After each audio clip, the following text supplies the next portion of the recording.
Welcome back to the story of Charlie Chaplin, the biography. This is the part 2 of the story. Let us begin. Charlie Chaplin attacks Hitler and the Great Dictator. Earlier we have seen the Charlie Chaplins, the beginning, the birth, the life, the family life. Then, now we are talking about the Charlie Chaplin movies. So, Charlie Chaplin attacks Hitler in The Great Dictator was general term used in those days. The Great Dictator was Charlie Chaplin's first truly talking picture, and when it was finally released in 1940, it was worldwide sensation. Many people mistakenly think that the character of the Jewish barber in the film is the tramp, but Charlie Chaplin was adamant that they are different characters. Although the barber uses many of the tramp's mannerisms, he is also clearly an individual in his own right, and the barber is far more long-winded, as the famous "Look up, Hannah" speech at the end of the movie reminds us. Charlie Chaplin, an American? In the same year, the Charlie Chaplin began working on The Great Dictator. The House Un-American Committee begins investigating Charlie. At first glance, there seems to be no reason for this, until the second glance.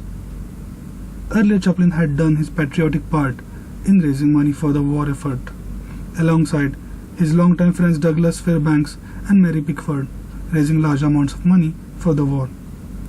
Charlie was a lifelong pacifist, but he was also a realist who saw that the aggression of the Axis powers had to be stopped. In many ways, Chaplin was politically naive, such as speaking at fundraisers for the communist USSR, whom Chaplin simply saw as our allies in the fight, and by suggesting that America immediately open a two-front war to help our friends in the Soviet Union. These were some of the reasons that the government began keeping tabs on the immigrant filmmaker. Although he worked for all these years in America, he maintained his British citizenship and had no intentions of becoming an American citizen. 1942 was a very busy year for Charlie Chaplin, at least in his personal life. Paulette Goddard, co-star of Modern Times and The Great Dictator, divorced Chaplin and went on to be a star in her own right. In that same year, Charlie met another young lady whom he falls deeply and permanently in love with, Eugene ONeill. Oona, although young and mature beyond her eyes, perhaps from having grown up in the household of her father, Eugene ONeill, the famous playwright, Eugene ONeill was opposed to having his daughter date Charlie Chaplin, giving Chaplin's track record to date. One can hardly blame him. In addition, Chaplin meets another young lady that year, whose relationship to Chaplin would almost seem to confirm the playwright's suspicions, Joan Barry.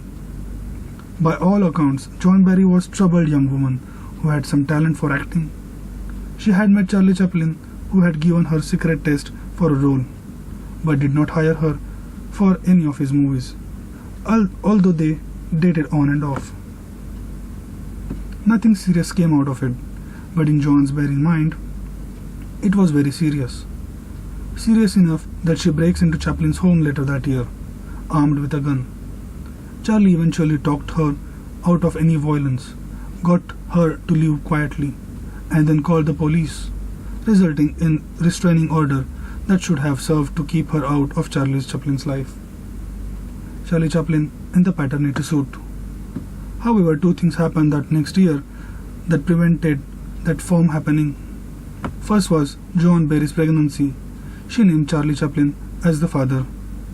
Second, Charlie married Oona ONeill, and in a very real sense, they lived happily ever after. The couple truly loved each other, were devoted to each other, and grew closer as the time went on. In the more immediate term, Charlie Chaplin denied being the father of Joan Barry's child, and a blood test proved his innocence. However, the blood test was inadmissible in the California court at the time, and a jury of his peers ordered Chaplin to pay child support. This is recreated quite well in 1992 Chaplin movie starring Robert Downey and is highly recommended viewing. In 1946, the first of Oona and Charlie Chaplin's children, Michael, is born. Over the years, he will have 7 more siblings, which are Josephine, Victoria, Eugene, Jane, Annette, and Christopher. Charlie also begins his next film. A very great departure from anything Charlie has ever attempted, the dark comedy Monsieur Verdox. Monsieur Verdox is a very dark comedy in which the title character, a fired bank clerk, makes his living by marrying rich older women and then killing them for their money. Charlie Chaplin used it to make a statement about the paradox of killing millions in war is virtuous for the winning side, but killing individuals is a crime.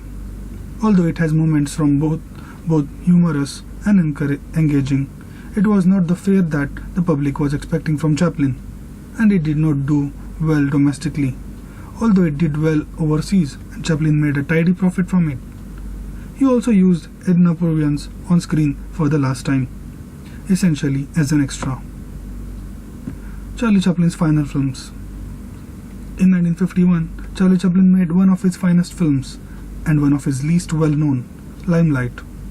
Limelight is the story of a formerly great dance hall tramp, clown, Calvero, portrayed by Chaplin, on a downward spiral, contrasting with a young dancer on her way to fame into the spotlight. A funny, poignant film, it also teamed 2 of the great clowns of the silent era, Buster Keaton and Charlie Chaplin, for the first and only time. Limelight did not do well at American movie houses, largely due to the false rumors that Chaplin was communist or communist sympathizer, as well as an organized protest by various unions, resulting in theaters refusing to show the film. As a result, it was not seen widely in the United States of America. For decades, years later, when it finally played in Los Angeles, it was nominated for the Best Music Academy Award and won. Charlie Chaplin in Exile. After Limelight, Charlie took another vacation to England, wanting to show his new wife and children his native country. Upon leaving the territorial waters of the United States of America, Charlie Chaplin received a cable informing him that the State Department had rescinded his reentry permit, effectively locking him out of the country as an undesirable alien. There were many reasons for this Chaplin's unorthodox political views. The false accusations that he was a communist, and not least of all, money. There would have been an attempt by the federal government to seize Chaplin's assets, which were enormous. However, his wife Oona returned to the United States and promptly took all of the liquid assets, as well as liquidating everything she could, leaving the government without penny for its trouble.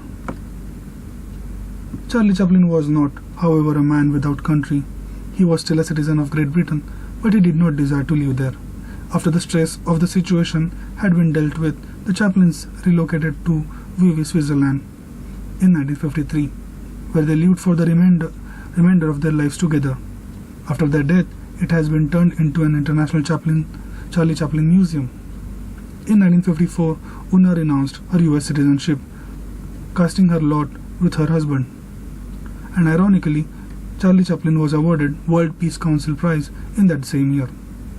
In the next year, he resumes doing what he does best, making comedies. His next film, A King in New York, was a biting indictment of modern society. In it, he played the role of King Shadow, an American monarch in exile, who comes to New York to promote the peaceful uses of nuclear power. Along the way, he pokes fun at the Red Scare commercials, movies, celebrities, movie magazine, and life in urban America. Filmed in England, it was the first film in which he was on screen as a major character. In the same year that of King in New York premiered, Charlie Chaplin's half-brother Wheeler Dryden died. Wheeler had been introduced to Charlie many years before by Edna Purviance. Charlie had been unaware of him. Wheeler was a competent, though not gifted actor, and idolized his famous brother. He began to work for Charlie in various roles and positions, and years later served as Charlie's assistant director on The Greater Dictator and Monsieur Verdox, Jerome Robinson's photo journal, Charlie and Me, contains some interesting anecdotes about Charlie's lesser-known sibling. Chaplin's professional pace seeming to be slowing down. To an outside observer, after all, he was now 69 years old. However, Charlie was not finished working. He had been re-editing some of his earlier movies and composing new music for some of them. Charlie was musical by nature as well as profession, and he wrote some of the most enduring melodies of the century, not least among them the song Smile. However, before he could release his re-edited movies, now narrated by Charlie Chaplin himself, death claimed another old friend. Edna Purviance died in 1958, and to add insult to injury, Chaplin's name was removed from Los Angeles Walk of Fame. In 1959, the Chaplin Review was released to worldwide acclaim. Charlie Chaplin continued his work in Switzerland, writing and composing and raising his growing brood of children. In 1964, he published his autobiography, which he humbly titled My Autobiography. It was an interested look into his life of Charlie Chaplin. Although incomplete, he mentioned his marriage to Lita Grey in only one sentence. In 1965, death again intruded on Charlie Chaplin's family life as his older brother Sidney died. This was a strong blow to Chaplin, second only to the loss of his mother in 1928. Sidney had been his brother, friend, companion, confidant, and business manager, all rolled into once. Charlie grieved deeply for the loss of his beloved brother. But Charlie Chaplin did not stop working. After dealing with his grief as best he could, in 1966, Charlie began work on his next and final movie, A Countess in Hong Kong. It was a number of firsts for Chaplin. He did not star in the film and only had a small Hitchcock-esque walk on scene as a porter. Instead, he directed two of Hollywood's largest stars of the day, Marlon Brando and Sophia Loren. Although an interesting idea, it was not a hit at the box office when released in 1967. In 1968, Chaplin was now 79 years old. It is not surprising that more and more of his friends and co-workers died. For example, his longtime cameraman and assistant Rolly Totro died the previous year. However, Charlie Chaplin's oldest son, Charlie Chaplin Jr., died. Again, Charlie worked through his grief and threw himself into his work. He was preparing a new film, The Freak, about a young girl who sprouts wings as a vehicle for his daughter, but it never went past the planning stages. In 1972, Charlie Chaplin did something he never thought he would do. He returned to the United States of America. He was returning to accept a Lifetime Achievement Academy Award. The foolishness of 20 years previous had been forgotten, and Chaplin was greeted by America with open arms. Correcting another old injustice, Chaplin's name was added again to the Walk of Fame in Los Angeles. Chaplin was also awarded the Golden Lion at the year's Venice Film Festival. In 1974, Charlie Chaplin published another book, My Life in Pictures. The next year, he was knighted by Queen Elizabeth II and became Sir Charles Spencer Chaplin. In 1977, Charlie Chaplin passed away on Christmas Day. He left behind grieving family and friends, and millions of fans worldwide. There are some of the quotes of Charlie Chaplin which are famous till this day. To try laugh, you must be able to take your pain and play with it. I remain just one thing and one thing only, and that is a clown. It places me on a far higher plane than any politician. Laughter is the tonic, the relief, the surcease for pain. There are so many movies of Charlie Chaplin which are still not in the limelight. The movie Limelight is our personal favorite, and we suggest you to watch it too. I hope this story brings you a light of hope in the times of ups and downs in life. And yes, when the sun sets, it sets with the new hope of tomorrow. So never lose hope, as there is always a sunrise after the sunset. Wait for it. I hope this story brings a new chapter in your life and brings some positiveness Let's see again in the next story. Till then, goodbye.